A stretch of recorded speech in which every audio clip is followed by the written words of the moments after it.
move forward with me. And I talked to Scott and Aaron about it, and they thought that that was appropriate. But I don't have access to this file. It was when Scott was at Dagger. It was over 10 years ago. So I feel comfortable moving forward, but I just wanted to talk about it instead of litigating it, so that if there is a conflict, and if you think there is, Your Honor, I will definitely get off the case, and I want to get her set up with new counsel as soon as possible. Okay, Thru, your position? My position is fully set forth in the motion. It's very clear that Scott has a conflict. The Dagger firm wasn't hired, Scott was. He was court appointed. So he was appointed individually. The Dagger law firm wasn't appointed. No, number one. Number two, he clearly has a conflict. It involved the same people, basically, other than the fact that the children were not involved in the original case. It doesn't make any difference how many years ago it was. He clearly represented my client in regard to this domestic violence allegation. As far as them not using it, that horse is out of the barn. They've already used it, and so has CPS. If you look at the I have a very informal transcript, Your Honor, but basically, they've said, mother's words are, the history of domestic violence committed by father, and then she says dating back to 2008, referring to this case. And they're both pointing to this history of domestic violence, when in fact, it was dismissed. She was a drug addict at the time, among other things, as set forth in my affidavit by my client, which fully sets forth the problems here and the conflicts. Clearly, Scott Wood has a conflict, and clearly, his conflict is imputed to his associate, Julia. I'm sorry that that's the case, but that's the law, I believe. And I insist that she be dismissed. Now, it's going to cause more of a delay for your client if you give you counsel call, but I certainly understand your position. Ken, do you have a position on this? Hey, I'm going to do whatever I'm supposed to do, regardless of who's representing these folks. Personally, if it had been me, I probably would have declined the case, just because the appearance will make this problem, but that's just me.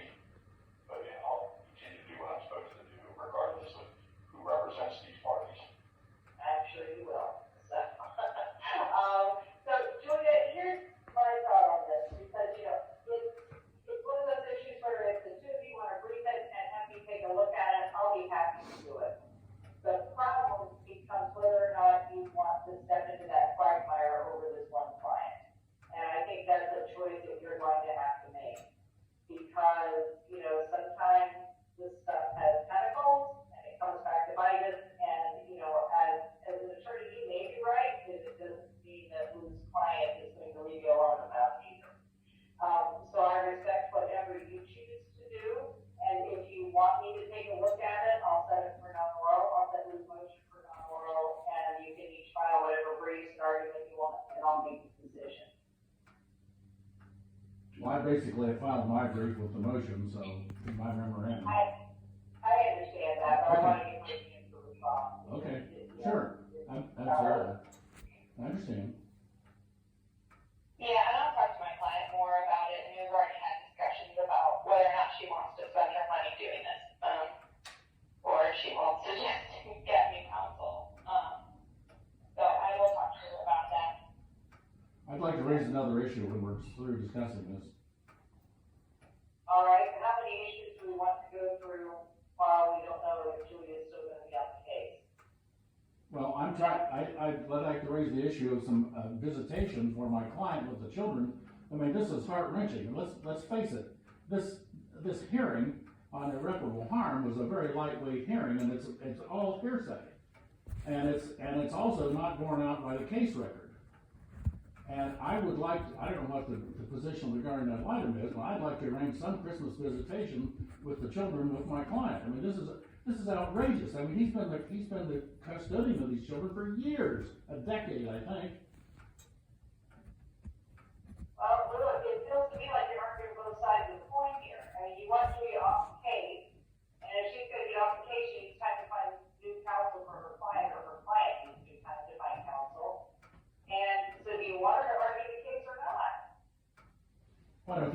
fair way of putting it, but that's up to you. I have a right to raise it whether she's on it or off it. Sure you do. But, I mean, it's a rough position, you know, if you don't think that she can adequately represent the mother in this case. I think she has a conflict. But anyway, what does the guardian think? I'm actually going to see the boy as soon as we finish this. I've already talked and interviewed mom and dad, some of the other potential witnesses. I've talked to the daughter, who at this point is really uncomfortable being with dad, although she did indicate to me that she would love to engage in conflict counseling with dad to try to mend their relationship. To help that. Some of the audio I've heard and some of the other materials I've read, I'm assuming the boy wants to see dad as soon as possible. But as I just said, I'm going to go over to the school as soon as we're done here and touch base with him. So I have not spoken with him directly yet, but I spent a long time with Ella last week at school. Okay. Well, I would want you to cooperate with Ken and, you know, follow his guidance on that so that we can do something with it. In the meantime, what I'm going to do is, I'm going to go ahead and set Thru's motion for a non-referral. And Julia, if you decide that you're no longer going to be fighting that battle, just let me know. And then we won't need to do anything else with it, we can substitute someone in.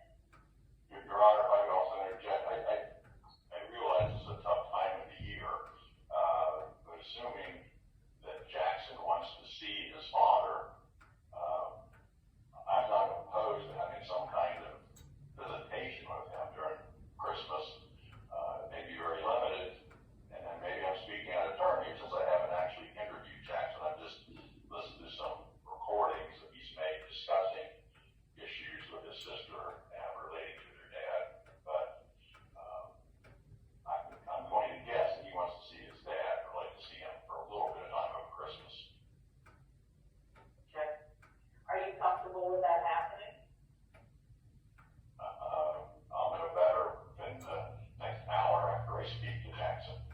All right, what would you like me to do at this point? I guess I can maybe file something after I talk to him regarding visitation with the kiddos. I can get that filed ASAP, but possibly today. Okay. I appreciate As it. soon as